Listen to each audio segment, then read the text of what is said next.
महज एक बारिश सरकार के दावों की पोल खोल देती है, जिसका जीता जागता एग्जाम्पल आज मैं आपको दिखाऊंगा।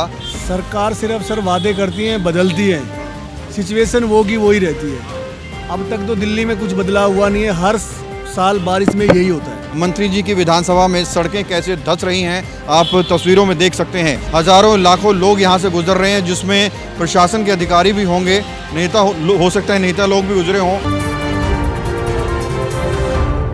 नमस्कार, मैं हूं प्रवीण और आप देख रहे हैं इंडिया टाइम 24 न्यूज़। सरकार कितने भी विकास के दावे कर ले, सरकार कितने भी 100 दिनों के अंदर दिल्ली की तस्वीर बदलने की बातें कर ले, सरकार कितना भी विश्वगुरु बनने की बातें कर ले, लेकिन एक बारिश, महज एक बारिश सरकार के दावों की पोल खोल देती है, जिसका जीता जागता एग्जाम्पल आज मैं आपको दिखाऊंगा।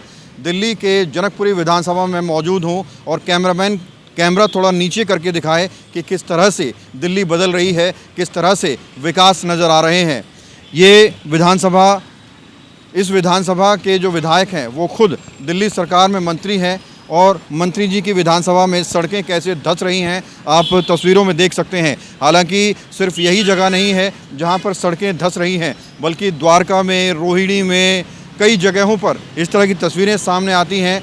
आज हम यहां से गुजर रहे थे तो हमारी नज़र पड़ी कि यहाँ पर सड़क धंसी हुई है। अभी कुछ देर पहले बारिश हुई थी और बारिश होने के बाद पूरी की पूरी सड़क देखिए आप किस तरह से नीचे धंस चुकी है। लोग बच के निकल रहे हैं और बड़ी बात ये है कि सड़क धंसने के बाद भी हज़ारों लाखों लोग यहाँ से गुजर रहे हैं, जिसमें प्रशासन के अधिकारी भी होंगे, नेता हो सकता है नेता लोग भी गुजरे हों।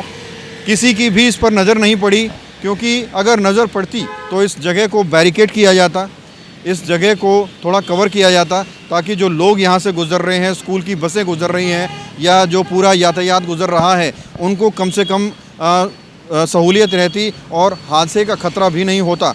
अभी आप देखेंगे, अभी कट्टे रखकर इस सड़क को कवर करने की कोशिश की गई, थोड़ा सा बदरपुर डालकर कवर करने की कोशिश की गई, लेकिन कट्टे भी सड़क के अंदर धंस गए। इधर थोड़ा इधर को लगा लो सर, 1 मिनट आपसे बात करेंगे। आ जाओ, एक बात करते हैं। एक व्यक्ति हैं हमारे साथ। सर, ये जो सड़क धंस गई है, सरकार बड़े बड़े वादे करती है, कैसा नज़ारा होता है दिल्ली? सरकार सिर्फ सर वादे करती हैं, बदलती है, सिचुएशन वो की वही रहती है। अब तक तो दिल्ली में कुछ बदलाव हुआ नहीं है, हर साल बारिश में यही होता है, कोई भी चेंज नहीं होता है, सिर्फ बंदा चेंज होता है। बीजेपी आई, आम आदमी आई, कांग्रेस आई, हुआ क्या? 100 दिनों में दिल्ली बदलने की बात हुई थी, बदली है? कुछ नहीं बदला है। क्या बदला है आप तो बता दो, आप तो हमारे से ज़्यादा रोड पे रहते हो। ये देखो ना, आप यहाँ पे जान कह रहे हैं कि हम पब्लिक को बचा रहे हैं, यहाँ तो मरने के लिए तैयार है ना। तो कोई बैरिकेड नहीं है, कुछ नहीं है, खतरा कोई है, बंदा ही नहीं है। ये देखो ना, बीच रोड में कुछ भी करके खड़े कर देते हैं। अब रात के टाइम में ये किसी को दिखाई देगा ये? तो आपको लग रहा है कहीं ना कहीं जो है खतरा है बच्चों को, क्योंकि स्कूल? अरे सर, ये तो सामने है खतरा, कोई ऐसा नहीं है ना कि कोई मेरे या किसी के देखने, तो आंखों के सामने है। और जबकि यहाँ के जो विधायक है वो मंत्री हैं खुद दिल्ली सरकार में। आशीष सूद जी मंत्री है ना यहाँ पे। तो देख लो, मंत्री जी कभी आए तो सही। मंत्री जी के सामने से तो एस्कॉर्ट करके गाड़ी लेके जाती है, वो इस रूट से आएंगे नहीं, क्योंकि ये टूटा हुआ है। आप वोटर हैं, कोई सुझाव देना चाहेंगे सरकार को? सरकार से 3 चीज़ें चाहिए होती है जनता को, रोड, बिजली, पानी, वो दे नहीं पा रहे हैं। वो ही तीनों फेल है, बाकी सब तो कुछ खरीद के लाता है आदमी। सरकार से तो 3 ही चीज़ चाहिए, और क्या चाहिए बताओ आप? बहुत बहुत शुक्रिया सर, बहुत थैंक यू। तो एक व्यक्ति हैं जो जिन्होंने कहा कि वो कुछ बोलना चाहते हैं और उन्होंने अपनी बात रखी। उन्होंने कहा कि जनता को कुछ नहीं चाहिए सरकार से, सिर्फ 3 चीज़ें चाहिए, सड़क, बिजली और पानी। ये बेसिक ज़रूरत हैं जो लोगों को चाहिए होती हैं। जब सरकार वो ही पूरा नहीं कर पाएगी तो सरकार होने का फ़ायदा क्या है? नेताओं के नेता होने का फ़ायदा क्या है? मंत्रियों के मंत्री होने का फ़ायदा क्या है? अब आप देखिए, ये तस्वीर आपको जनकपुरी की नज़र आ रही है। यहाँ के जो विधायक हैं आशीष सूद, वो खुद दिल्ली सरकार में मंत्री हैं और अभी एक और व्यक्ति यहाँ से गुजरे थे, वो कह रहे थे कि पीछे इससे भी ज़्यादा रोड धंसी हुई है। अब आप सोचिए, सरकार का ध्यान है साफ़ सफाई में, सरकार का ध्यान है बुलडोजर चलाने में, सरकार का ध्यान है कि जो भाई व्यापारियों ने शेड्स लगाए हुए हैं उन्हें तोड़ दिया जाए, सरकार का ध्यान है कि जो बोर्ड लगाए हुए हैं उन्हें तोड़ दिया जाए, लेकिन दिल्ली की सड़कें सरकार को नज़र नहीं आती, जो सीवरेज व्यवस्था है वो सरकार को नज़र नहीं आती, जो जगह जगह सड़क धंस जाती है वो सरकार को नज़र नहीं आती। लोग आ रहे हैं, अपने रिएक्शन भी देकर जा रहे हैं और रिएक्शन लेने की कोशिश करते हैं। ये आप देखिए किस तरह से गाड़ियाँ निकल रही हैं, बच बच कर लोग बच बच कर निकल रहे हैं। बड़ी बात ये है कि इतनी बड़ी लापरवाही यहाँ देखी जा रही है। कोई बैरिकेड नहीं है, कोई भी बैरिकेड नहीं है, बचाव की कोई भी। एक बार इधर आओ ना भैया, आगे रोको। तो बचाव के लिए कुछ भी नज़र नहीं आ रहा है। लोग देखिए कैसे बच बच के नज़र आ रहे हैं। कुछ लोगों से और बात करने की कोशिश करेंगे। हालांकि यहाँ पर पब्लिक नहीं है, गाड़ियों से लोग लगातार निकल रहे हैं। तस्वीरें आपको दिखा रहे हैं हम लोग, और ये आप देखिए ये तस्वीरें बहुत कुछ बोलती हैं। अंदर की तरफ कैमरामैन दिखा रहा है, अंदर की तरफ आपको पूरा अंदर खोखला गड्ढा नज़र आ रहा होगा। आप सोच सकते हैं अंदर से पूरा खोखला है मामला। अगर कोई गाड़ी इसके साइड से गुजर रही है और वो गाड़ी इसके अंदर धंस जाती है तो कितना बड़ा हादसा हो सकता है, इसका आप अंदाज़ा भी नहीं लगा सकते, इसका आप सोच भी नहीं सकते।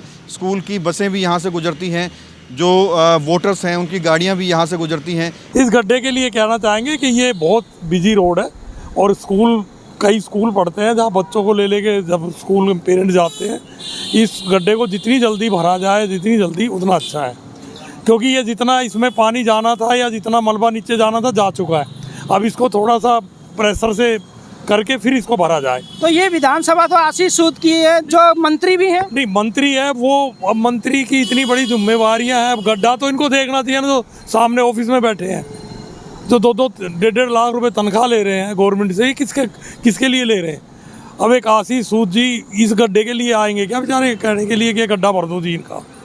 तो प्रशासन ठीक से काम नहीं कर रहा है। नहीं, बिल्कुल नहीं कर रहा प्रशासन काम से। सूद साहब ने बहुत सख्ताई की हुई है, ये अपने ऑफिसरों को कहा हुआ है कि भी गंदगी के लिए, लेकिन वो लोग बिल्कुल ध्यान नहीं देते, बिल्कुल नकारा लोग हैं।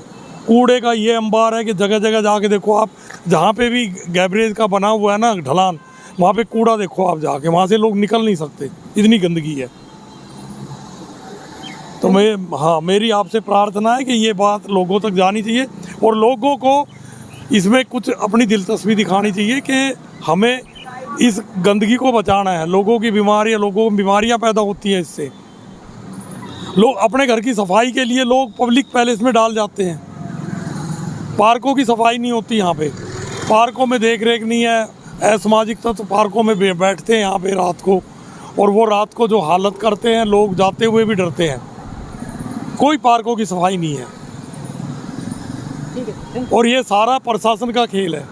कोई नेता कोई नहीं चाहता कि मेरे इलाके में गंदगी हो, गंदा पानी मिले लोगों को, या वहाँ पे लॉ एंड ऑर्डर ख़राब हो, लेकिन प्रशासन की जो है ना ये कमी है जिसकी वजह से हालात पैदा होते हैं। सभी समस्याओं को दरकिनार किया जा रहा है, इग्नोर किया जा रहा है। ध्यान है तो सिर्फ गरीबों के ढेलों पर, ध्यान है तो व्यापारियों के प्रचार के बोर्ड पर, ध्यान है तो झुग्गियों पर, लेकिन सड़कों के ऊपर पानी भर रहा है, सड़कें धंस रही हैं, इस पर किसी का कोई ध्यान नहीं है। बहरहाल इन्हीं तस्वीरों के साथ आपको अलविदा बहरहाल इन्हीं तस्वीरों के साथ आपको गुड बाय कहना चाहेंगे। अगली बार फिर मिलेंगे एक नए मुद्दे के साथ, एक नई खबर के साथ, एक नए मौसम में। बने रहिए हमारे साथ, देखते रहिए इंडिया टाइम 24 न्यूज़। खबरों से खबरदार रहने के लिए चैनल को सब्सक्राइब करें और प्रेस करें बेल आइकन।